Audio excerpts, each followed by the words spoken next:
I found out I was pre-diabetic. My doctor was like, okay, you have signs of pre-diabetic. Your glucose is high. Your blood sugar is high. Um, um, we need you to start exercising. Right. You know, you need to start exercising. You need to get on the Mediterranean diet. And I said, yeah, okay. So was that 5 years ago? So that was about 4 years ago. So that was before the Yeah, diagnosis. it was though. before the diagnosis. Okay. So my doctor was telling me Right. the whole time, but I made small changes, but not enough. So Okay. like I was going for walks, but I didn't stick to the Mediterranean diet. Okay. So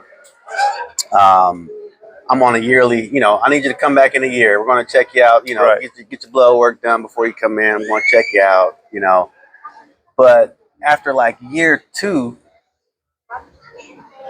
my body started telling me things that I was just ignoring. Mm-hmm. So hopping up in the middle of the night, like I'm laying in the bed at 3 o'clock in the morning, I'm hopping up, chest is beating out, my heart is beating out my chest.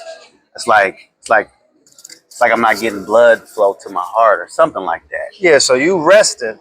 Yeah. Like a lot of times they say take your resting blood pressure. So you literally are resting, but your heart is racing as if you just ran a mile or something Yep. like that. Yep. The next thing happened to me is that my anxiety just went through the roof, man. I'm driving down the street and all of a sudden a thought crosses across. I have this thought in my head, you're going to die. Okay. And then I'm like, Right.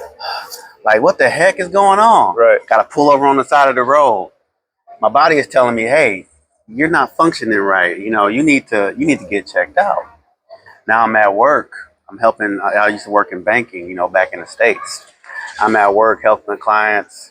Again, this thought just it overwhelms me. Like something's about to happen to you, you know, and it's like, Mm-hmm. and you know, like give me a moment. Yeah. So I finally reached out to my doctor and I say, hey doc, something's not right. I'm having anxiety attacks, Right. panic attacks. My chest is starting to hurt. I feel fatigued, and I'm having suicidal thoughts. Oh wow. Yeah, I'm having suicidal thoughts because I feel like not like I'm going to kill myself, but I feel like I'm going to die for whatever reason. I'm just anxious for no reason. Okay. You're having not suicidal thoughts. Then you're having thoughts that that death is near and present. Yeah. Yes. Which is very different from Right. suicide or homicide in general. Right. Right. But you're concerned. You have fear that you're going to die. Maybe From not something. immediately, but Yeah, from something. yeah, Something's killing me, yeah. but I'm ignoring it. I'm just ignoring And it had nothing to do with any external threats on your life, right? No. Okay. I will say that I went into a deep depression. Okay. So I think that's where that suicidal thought comes in. Okay. You know, I went into this deep depression. Like some days I was just like, you're not gonna make it. You know, you know, you're going to die. Okay. You know, I wouldn't say suicidal, but like you said, it's just thoughts of like, I'm not going to be here tomorrow. Right. You know, so it got to the point where I was like, okay, doc. Reached out to my doctor. Hey, sent him a message. Doc, something's not right. I need to come. I need to come in and get a emergency checkup. You Right. know. Okay. Well, I'm busy, but you can see my nurse practitioner. I said, okay, that's fine. That's fine. So I go in. Actually, I got to get my blood work done. I go in. I see her. This is like maybe 3 months after I had my initial checkup, Mm-hmm. and at the end of the day, my doc was like, "Yeah, you Actually, she was more like, congratulations." I said, what? She's like, you have type 2 diabetes. Now, my doctor told me I was a pre-diabetic, Right. but I just ignored everything he told me to do except for exercise. Right. But as far as the exercise was going, the only thing I really did was walk. Like I told you, I used to walk. Right. You know, I got from 2 miles to 3 miles to 5 miles. So I'm smiling a little bit.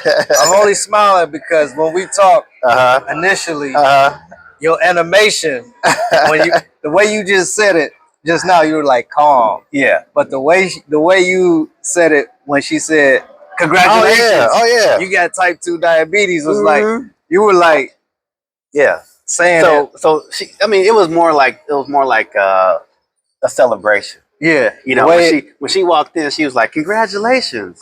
I said, "What?" I said, "What's going on?" She's like, "You have type 2 diabetes." And I said, "What?" Which is crazy work though. She was excited about that.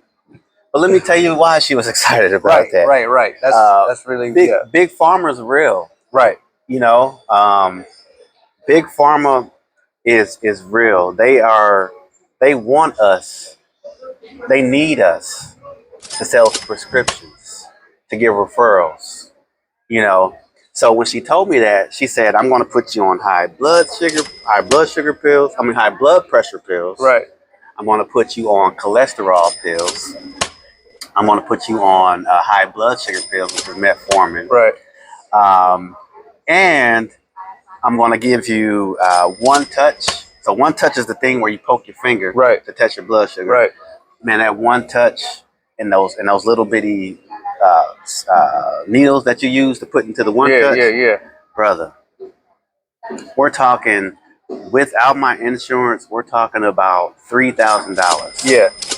And I got to get those refilled. Right. That's consumable. So yeah. So I wonder. So I know now why she was excited, because, you know, she's about to give me a referral for all these medicines, and she's making money. Big Pharma's making money. The doctor's making money. But me, I don't feel like they were really looking out for my best interest. Right. Because of her whole attitude about it. You know, it wasn't like, "Oh, you know, I'm sorry to say," you know? Yeah. I'm gonna go out on a limb and guess that some of those doctors, depending on how many people they see, since they have this thought in their mind, because this is work for them, they have this thought in their mind. I told you last year.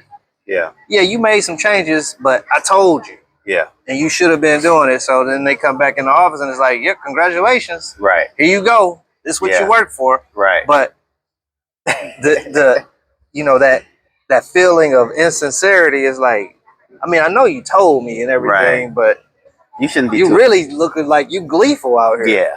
Yeah. You know. So what did you do after that? So let me tell you. After they gave you a prescription for reducing your blood pressure, your high sugar level, and cholesterol, what'd you do? So my wife is a nurse. If you'd like to hear more about Bobby's story on his road to recovery and how he beat type 2 diabetes, please check out the entire video.